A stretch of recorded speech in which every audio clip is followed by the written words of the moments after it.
Hola, buenos días a ustedes. Bienvenido a esta ocasión para compartir con ustedes mis pensamientos o reflexiones científicos, esperamos, sobre las lecturas del domingo que viene, la solemnidad del cuerpo y sangre de Cristo. Voy a compartir con ustedes mi PowerPoint.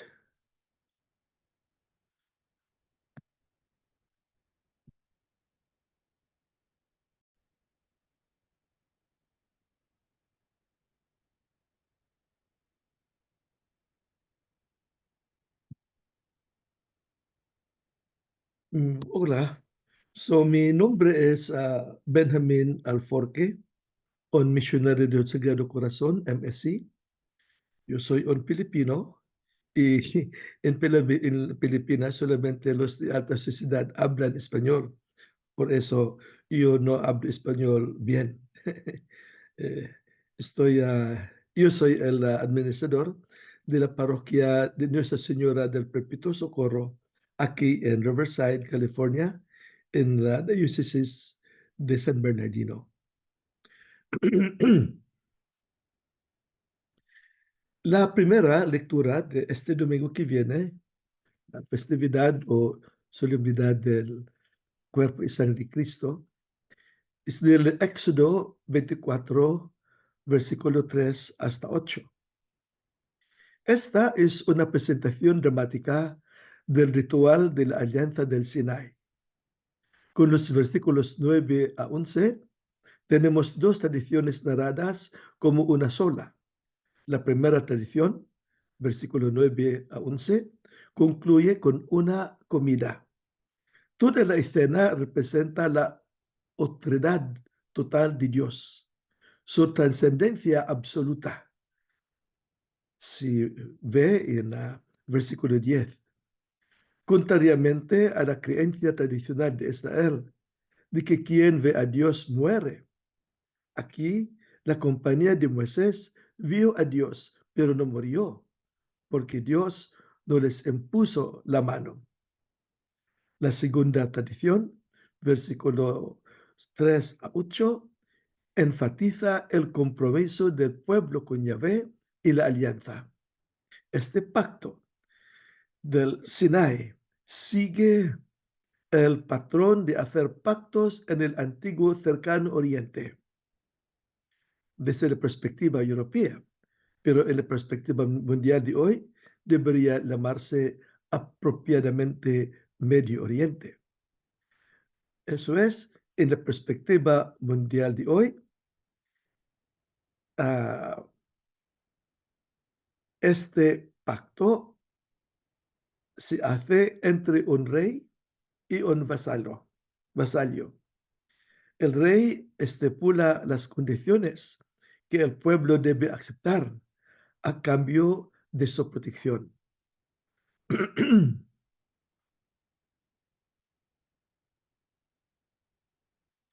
En esta alianza se invocaba a los dioses como testigos y fuente de bendiciones en el cumplimiento de los términos del pacto para ambas partes.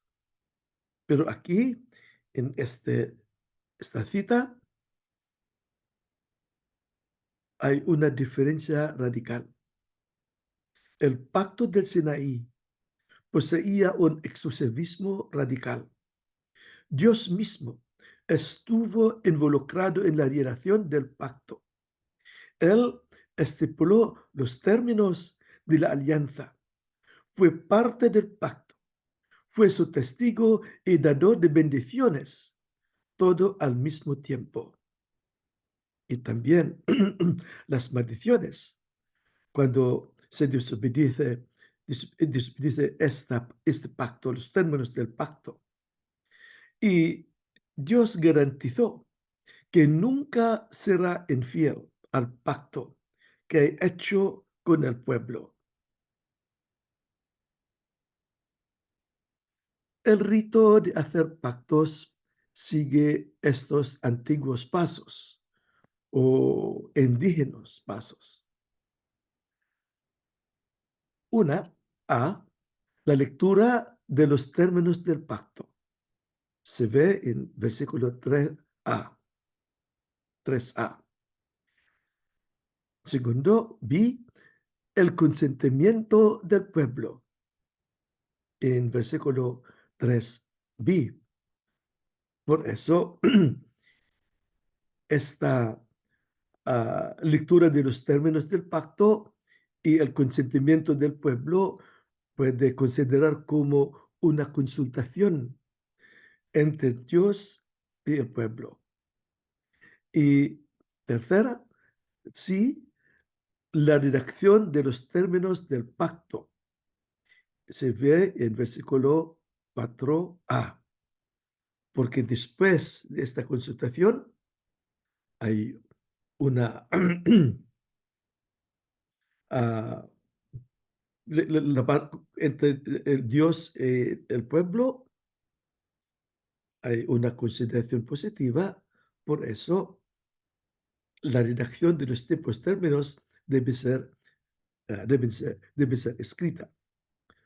Y cuarto, di, la construcción de un altar para representar a Dios o los dioses. Y los 12 pilares para representar las 12 tribus de Israel o el pueblo, que se ve en versículo 4b. Y 5, los holocaustos y las ofrendas de paz y el rociar el altar con la sangre como alimento para Dios o para los dioses. En versículo 5 a 6 y 7, los 6, F, la lectura formal de los términos del pacto y la respuesta del pueblo de aceptación y promesa de obediencia. Una expresión de la formalidad de este pacto. Y 6, G, el sellado del pacto mediante la aspersión del pueblo con la sangre, en versículo 8. Por eso, la aspersión de la sangre en el altar, que representa a Dios, y sobre el pueblo, une a Dios y al pueblo en el contexto de una comida compartida, porque hay una imagen de la comida en el altar entre Dios y el pueblo.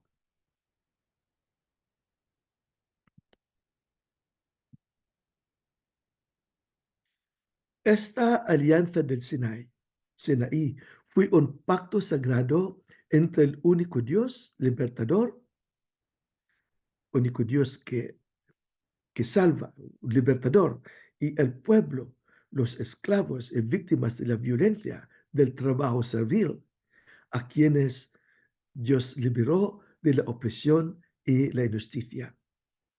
Era la carta de una nueva vida de liberación y libertad radicalmente opuesta a esa vida de esclavitud que el pueblo alguna vez experimentó en Egipto. Era la carta de una nueva forma de vivir, distinta de la forma de vida de los pueblos y clanes circundantes que no conocían a Yahvé y su acto amoroso de liberación.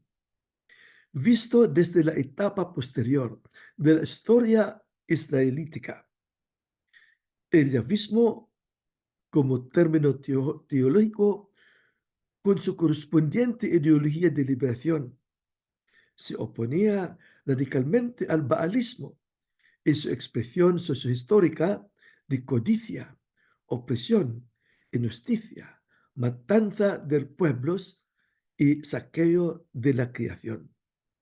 Por eso, cuando amemos a la vida y trabajamos para la justicia y la igualdad, la libertad, este es una ideología humana que expresa un, una profunda fe en Yahweh, porque Yahweh es el Dios de la vida, de justicia, de liberación, de igualdad. En oposición, los ellos que matan la vida, que cometen opresión e injusticia, ellos están adorando a Baal. Baal es su Dios, como Dios de violencia, de codicia, de injusticia. Vamos al Salmo responsorial. El Salmo 116, versículo 12 a 13, 15 a 16 y 17 a 18. Este es un salmo de acción de gracias. Se introduce con una invocación en versículo 1, seguida de los motivos de gratitud del salmista. Por ejemplo, en los versículos 2 a 4, 5 a 6, 7, 8 a 11. Después de relatar su experiencia histórica, personal, de cercanía a la muerte, sufrimiento, angustia, en versículo 3, disminución y alienación social, en versículos 6 y 10, y esclavitud, en versículo 16. El salmista entra en un soliloquio, quiere decir, un diálogo interno consigo mismo, en versículos 7 a 13, que ahora expresa su confianza en el Dios que lo liberó y lo salvó. El salmista proclama las cualidades de este Dios al que está agradecido. Este es el Dios que escucha las súplicas del pueblo, el Dios que salva la vida, en versículo 4. Es justo y misericordioso, en versículo 5, y que se pone del lado de los simples y oprimidos, en versículo 6. Bueno, ¿cuál es la respuesta del salmista ante estos actos liberadores de un Dios amoroso y misericordioso? ¿Cuál es la respuesta del salmista a este Dios amoroso y misericordioso? Él mantendrá el legado de ofrecer la sangre que salva, que sella el pacto, en versículos 12 a 13. Se comprometerá con el Señor y su causa como testimonio abierto y público a la vista del pueblo. En versículo 15-16. Él proclamará con gratitud la obra de liberación de Dios, incluso ante los atrios del templo y el trono de juicio, el trono de justicia que define la identidad de Jerusalén como verdaderamente una ciudad y luz de paz. Porque en el versículo 17 a 19, porque Jerusalén puede ser una palabra de or como luz y uh, shalom, luz de paz, o ir shalom, ciudad de paz, Jerusalén o Jerusalén. Vamos a la segunda lectura, la carta a los Hebreos, capítulo 9, versículo 11 a 15. Esta es la presentación que hace el autor del sumo sacerdocio radical alternativo de Jesús y una polémica contra el sumo sacerdocio del templo judío. La forma en que está escrito es más una homilía que una carta. Esto posiblemente fue escrito por un discípulo anónimo de Pablo y dirigido a los hebreos, es decir, los judíos conversos al cristianismo. La fecha del escrito es incierta. Algunos eruditos de la Biblia la fechan antes de la caída de Jerusalén en el año 70, en la era común, debido a su alusión al judaísmo y al templo en capítulo 10, versículo 1 y 3 o a 3. Otros sitúan una fecha posterior, alrededor del año 95-96 de nuestro tiempo, cuando Clemente de Roma lo mencionó en su primera carta a los Corintios. El escenario social fue un periodo de persecución del cristianismo, ya sea por parte de la comunidad judía que expulsó a los conversos y seguidores cristianos del templo y las sinagogas, o por el Estado cuyos ingresos disminuyeron, porque la comunidad cristiana primitiva no pagó impuestos ni tributos estatales desde entonces. Así, la carta comenta continuamente los textos del Antiguo Testamento, con la nostalgia de las hermosas liturgias del templo y señalando el peligro concomitante y la tendencia de los cristianos conversos a regresar a los rituales judíos que aparecían muy bonitos, muy hermosas como rituales, con los rúbricos exactos. Y la tendencia de los cristianos conversos a así regresar a los Estados Unidos en lugar de vivir las acciones curativas, salvadoras y liberadoras de Jesús. Porque estas acciones son muy difíciles y no muy, no muy amables en los ojos y en la vida. Ah, las acciones curativas, salvadoras y liberadoras de Jesús son, de Jesucristo, son acciones pesadas para nosotros, por, por, por la gente. Es por eso que los textos del Antiguo Testamento deben reinterpretarse y entenderse a la luz del ministerio activo de Jesús, en lugar de inspirarse en las cenizas del espléndido ritualismo judío y la liturgia del templo del pasado. La liturgia del templo del pasado. Por eso, el estilo del autor es una interacción de recuerdos de las instituciones del Antiguo Testamento y los nuevos imperativos cristianos, especialmente los ministerios y acciones de Cristo. Entre imágenes etéreas celestiales como fantasmas y realidades materiales terrenales, concretas, todas ellas convergiendo en la resurrección y glorificación de Jesucristo.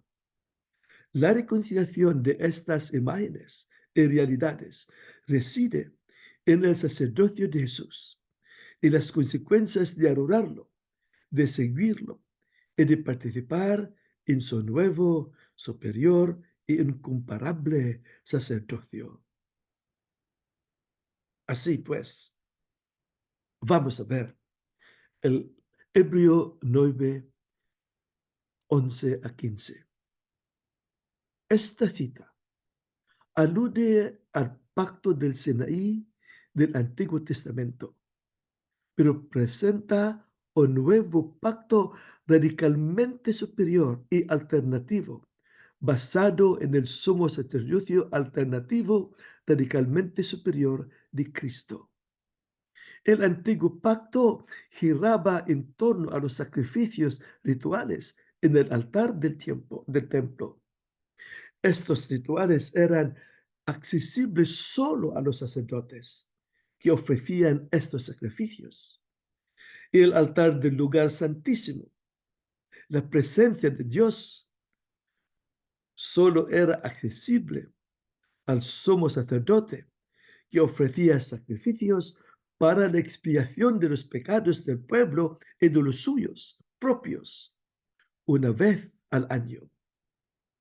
Pero esta estructura física del templo y los recintos que separan al pueblo, a los sacerdotes y al sumo sacerdote son realmente obstáculos, barreras y impedimentos para que el pueblo tenga libre acceso a Dios. Esto solo sirve para hacer a Dios tan extraño y el camino hacia Él tan intransitable. Estas son construcciones humanas de obstáculos a la fe, la esperanza y el amor reales a Dios y al prójimo. La repetición de estas ofrendas y sacrificios en el templo demuestra la ineficacia, ineficacidad y valor temporal de estos rituales. Más profundamente, el templo y sus ritos, rituales y sus rúbricos, las instituciones del sacerdocio y del sumo sacerdocio son solo provisionalmente relevantes y necesarios hasta el momento en que Dios los cambie radicalmente a través de un pacto radicalmente nuevo, iniciado o inaugurado por Jesús. Así, en radical contraste, el autor presenta el sumo sacerdocio de Cristo como algo que no fue instituido por manos humanas, ni creado por humanos. La tienda o tabernáculo en el que entra es mucho más amplia, más perfecta y no pertenece a esta creación. El sacrificio que ofrece no es la sangre de los animales, sino la suya propia para, para la redención eterna. El cuerpo de Jesús, inmolado y resucitado, con sus sufrimientos, con su muerte y su resurrección, es la nueva tienda, el nuevo sagrario y el lugar real del encuentro entre Dios y el pueblo y toda la creación. Jesús, el sacerdote, es el oferente y el ofrecido al mismo tiempo. Este es muy importante para nosotros. Jesús, el sacerdote, es también el oferente y el ofrecido al mismo tiempo. ¿Cómo podemos hacerlo? ¿Cómo podemos seguirlo en esta manera? Las obras muertas de los ritos y rituales deben dar paso al culto genuino de Dios vivo, siguiendo el sufrimiento, la entrega y la resurrección de Jesucristo para la liberación, salvación de los pueblos y de la creación. Por eso, Jesucristo es la nueva alianza entre Dios y la humanidad y la creación para la vida eterna. Y somos herederos de su misión liberadora y salvadora a través de su entrega, su sufrimiento, su muerte y su resurrección, que establecieron su sacerdocio único y definitivo.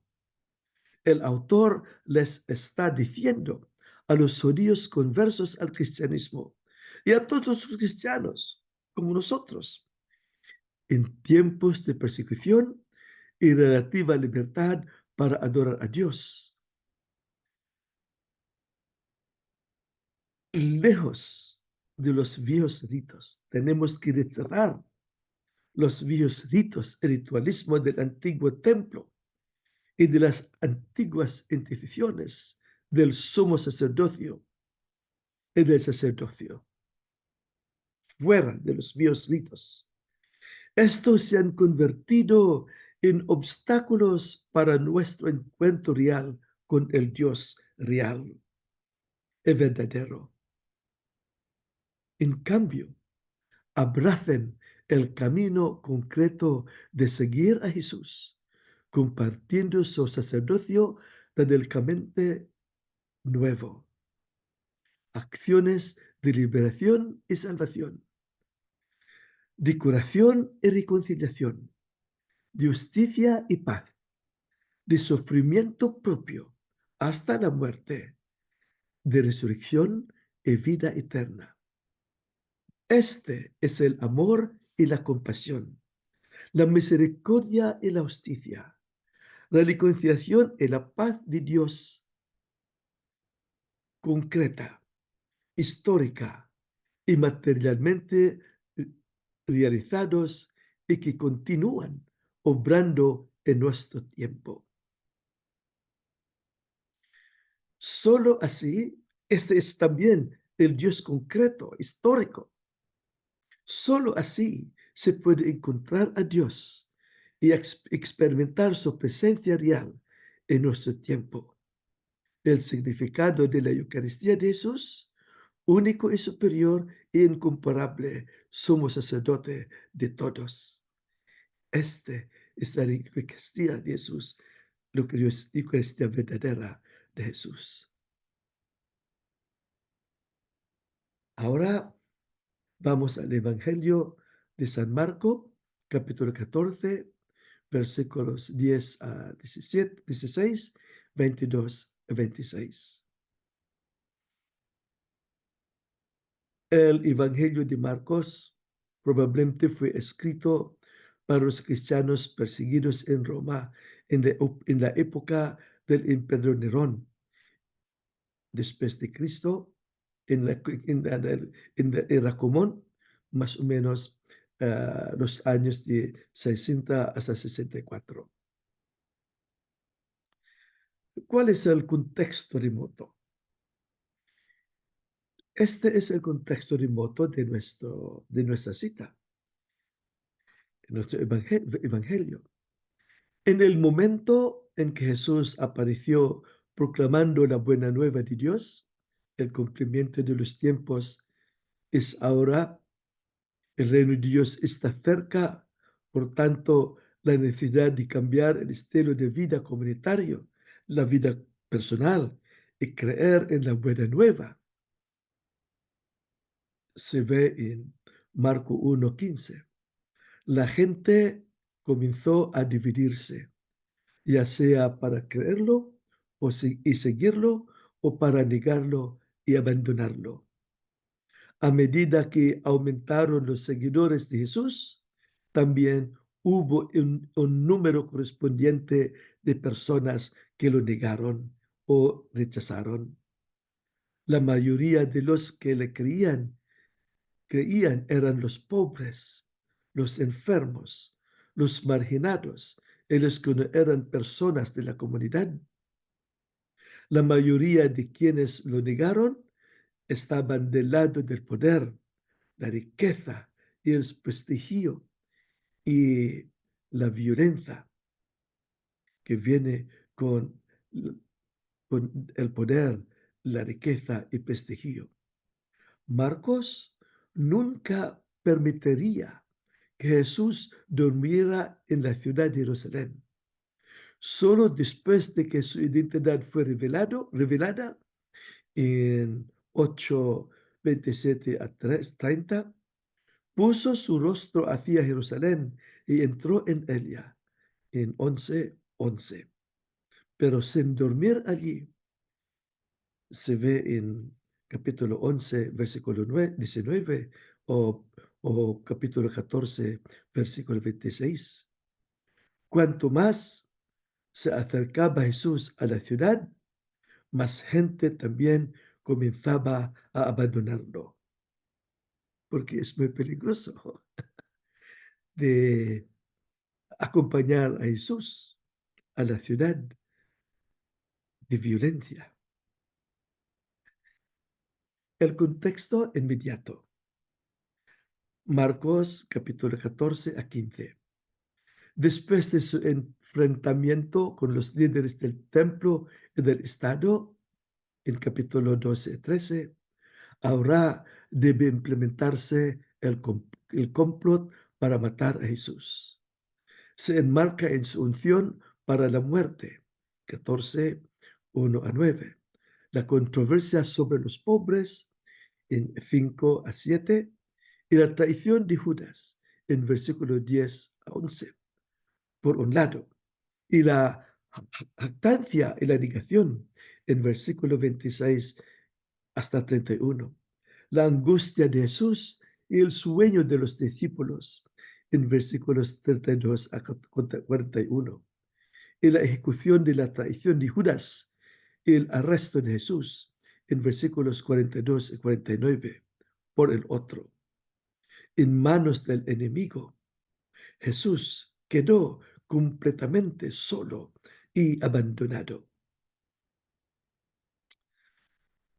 Bueno, enfoquemos al Marcos 22, 12 hasta 16 y 22 hasta 23. Esta cita establece el escenario de la fiesta de los panes sin levadura, la Pascua. Antes de la puesta del sol, el cordero era inmolado y sacrificado. Después del atardecer o de la tarde, noche, se celebraba la comida familiar. Cuando Jesús envió a los discípulos a preparar la cena de Pascua, los estaba convirtiendo en sus misioneros. Su elección de la ciudad como lugar de la cena de Pascua estaba preparando el escenario para la confrontación entre su reino de amor y entrega, por un lado, y el centro de poder, codicia y opresión, por el otro, y violencia también. Jerusalén, la ciudad de paz, en cuyos centros se encontraba el trono de justicia, estaba ahora, por ejemplo, Salmo 122, estaba ahora en manos de los injustos y los violentos.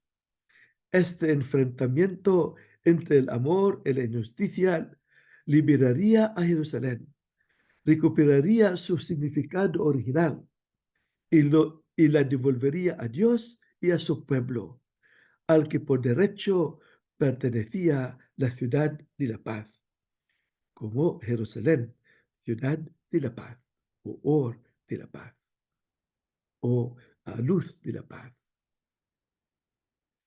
Llevar un cántaro de agua era propiamente una tarea de la mujer en aquella época, pero aplicándolo al hombre puede ser una alusión a la figura de Juan Bautista, que preparaba el camino del Señor.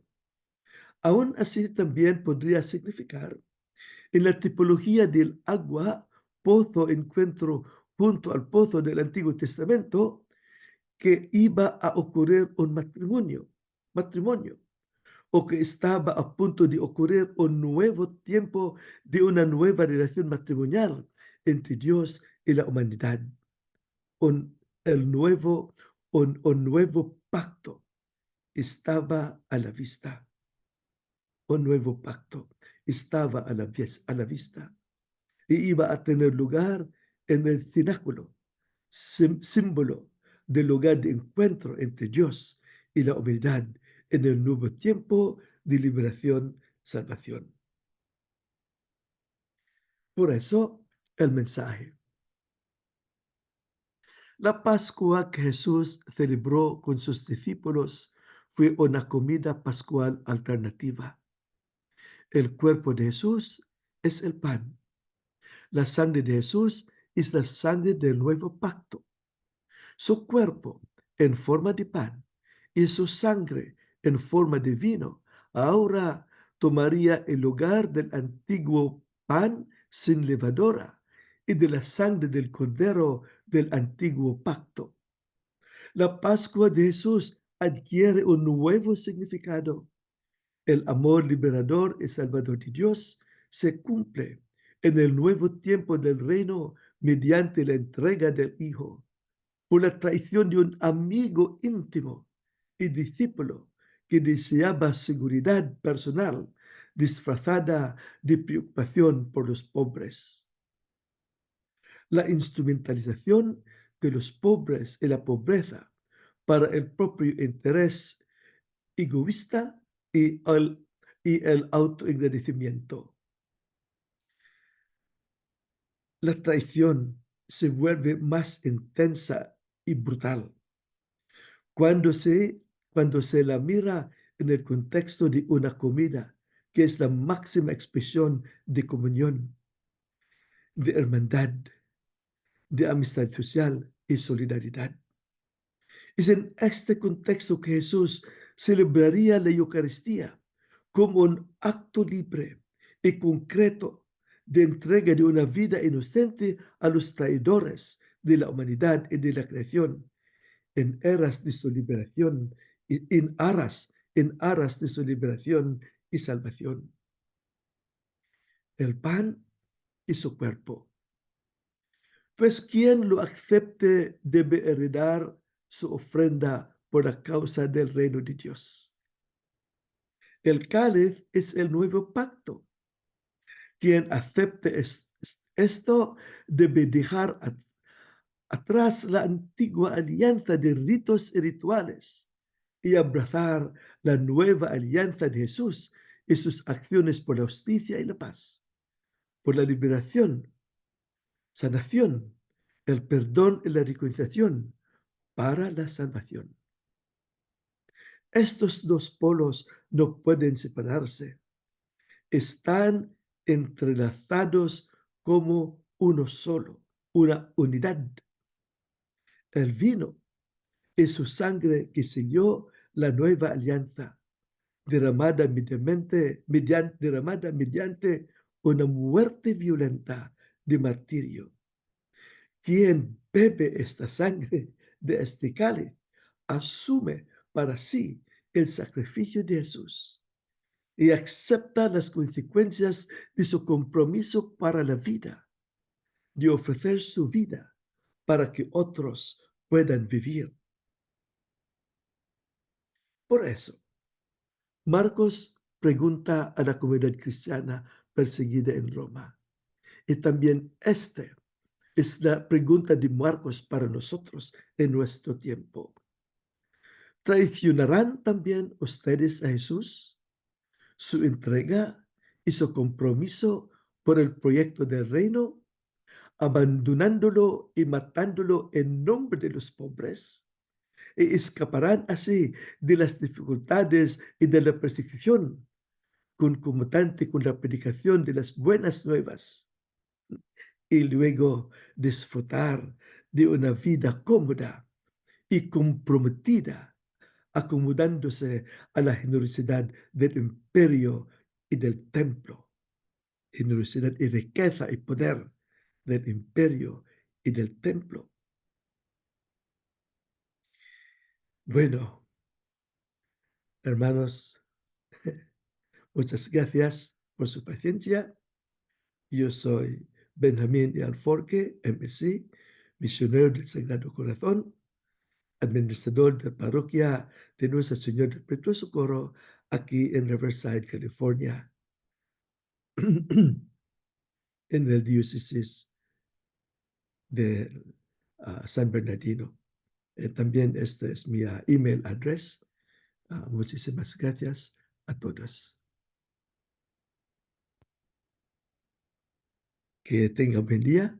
Espero que esta presentación nos ayude en nuestra preparación para la homilía del domingo que viene, en la fiesta, solemnidad del cuerpo y sangre de Cristo. Adiós.